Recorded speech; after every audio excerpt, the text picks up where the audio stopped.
Yes, the answer is no. The answer is since 2 days ago, I'm not asking the question about since 2 days ago, although nothing That's when they first raised the concern. Nothing prevented you from writing a letter within the last 2 days or reaching out to the White House before this. Now you want me to be clairvoyant and read the White House's mind and write a letter before they tell us something? Nothing prevented you from seeking these materials from the White House is known for months, Mr. Chairman.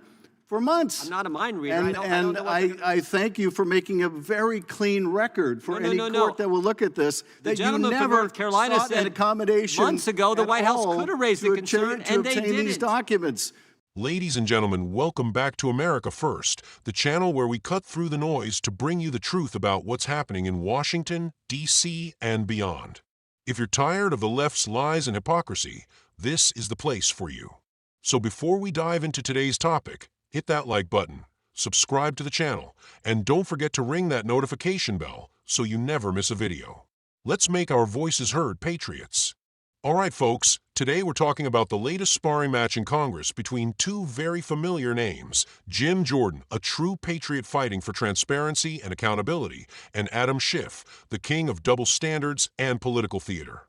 This clash happened during a House Judiciary Committee markup, and let me tell you, it is a prime example of how the radical left operates. They accuse others of the very things they're guilty of themselves. Schiff thinks he can outsmart Jordan with his smug, lawyerly antics, but all he does is expose his own hypocrisy. Gentleman from California withdraws point of order who seeks recognition. Gentleman from California is recognized.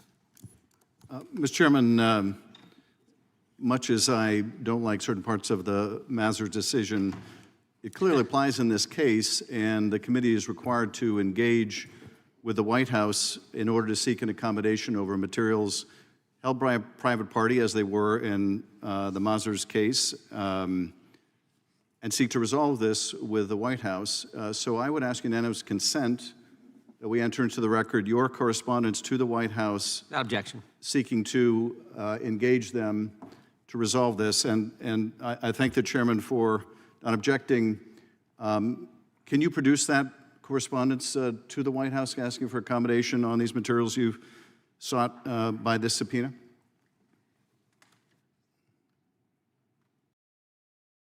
First time they reached out to us was 2 days ago. Yes, and of course the author expressed the concern that these materials may implicate interests of the executive. I think that was weeks ago. But having admitted without dissent your correspondence to the White House, can you produce that for us where you have sought an accommodation, where you've sought to work this out with the White House? Can you share that with us since that is now part of the record? Well, I thought you had it. You wanted to enter it into the record. I do. I presume that, knowing your responsibilities, you have sought to engage the White House. So, Mr. Chairman, point of order. Produce the recognized for point of order. I think a unanimous consent request to submit something to the record is where the person who's asking for the floor is the proponent of submitting information that member has. I don't believe it's appropriate to ask a unanimous consent request to engage in a colloquy over discovering information or obtaining information from another member of the committee. Great, and that's why I said that no objection to the unanimous consent request. If the gentleman from California wants to talk about that and present it to us, God bless him. He's allowed to do it. So it's 5 minutes. I would like clarification from the chairman. Does this mean that there is no correspondence from you to the White House seeking accommodation on this material? We've had all kinds of correspondence with the White House on this broad subject relative to the Zornitzer and the letter we got 2 days ago. We've not corresponded with the White House yet. If we will, we may. That's a decision we'll make. And you have not corresponded with the White House seeking accommodation ever since the author who you are subpoenaing and seeking to hold in contempt articulated the view that there was executive interest and potential privilege over this material. You haven't sought to engage over the weeks since you received that communication? We have not engaged with the White House since the letter on the 25th of this month, 2 days ago. And prior to that time, did you engage the White House in an effort to obtain these materials? All kinds of engagements with our counsel and counsel. I'm talking about the Justice Department and White House with our counsel over the last several months relative to the special counsel this subpoena, Mr. Chairman. Did you engage with the White House at any time in the last several weeks since issuing this subpoena, the one you want to hold this witness in contempt for? Did you ever engage with the White House in an effort to accommodate, an effort to reach an agreement, an effort to prevent this from having to be litigated?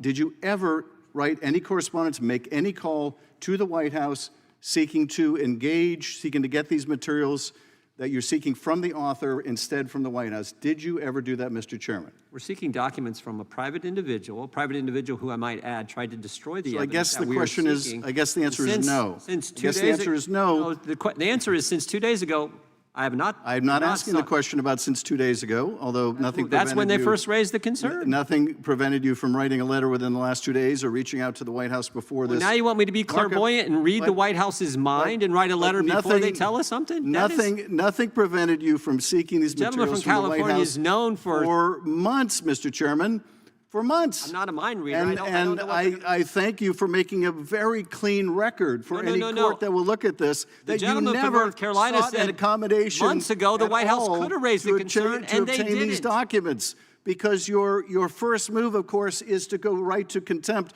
Ironically, of course, for a chairman who was in contempt of his own subpoena. Point of order, Mr. We're still Chairman. waiting for you to testify and meet the obligations of your own subpoena, Mr. Chairman. But nevertheless, I appreciate you're making such a clean record for any court in this case that you have never sought an accommodation, never written to the White House, never called the White House, never had a communication with the White House in order to obtain these materials as part of an accommodation. Thank you for that very clean record for the court, and I yield back. Gentleman yields back. Who seeks recognition? Okay, let's pause it right there. So what's happening here is Adam Schiff is trying to paint Jim Jordan as someone who hasn't done his due diligence. He's grilling him about not reaching out to the White House regarding some materials they're subpoenaing. Schiff keeps referencing the Mazars case, a case that conveniently fits his narrative, of course. But here's the thing. Jordan is absolutely right when he says the committee is subpoenaing a private individual, not the White House. Schiff knows this, but he's deliberately twisting the situation to create a false narrative. Classic Schiff. Let's talk about what's really going on here. Schiff is trying to score political points by acting like he's the champion of process and accommodation. But let's not forget, folks, this is the same Adam Schiff who spent years lying to the American people about so-called Russia collusion. He ran the impeachment circus, pushed a fake narrative, and wasted millions of taxpayer dollars on a witch hunt. And now he's sitting here lecturing Jim Jordan about following proper procedure? Give me a break. Did you catch that? Schiff is acting like Jim Jordan should have some magical ability to predict what the White House is going to say. Jordan responds perfectly, "I'm not a mind reader." And he's absolutely right. The White House only raised this issue 2 days ago, but Schiff wants to act like Jordan should have sent them a letter weeks ago. This is the kind of nonsense the left pulls all the time. They create a fake standard and then attack you for not meeting it. Meanwhile, they ignore their own failures.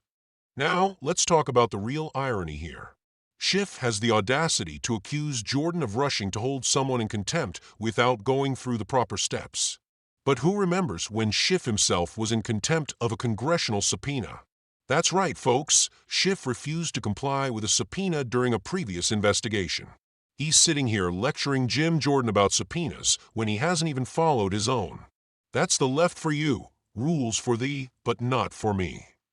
Here's what this all boils down to, patriots. The left doesn't care about fairness, transparency, or the rule of law. They care about power. Adam Schiff is using this hearing to grandstand and attack Jim Jordan because Jordan is one of the few people in Congress willing to stand up to the deep state.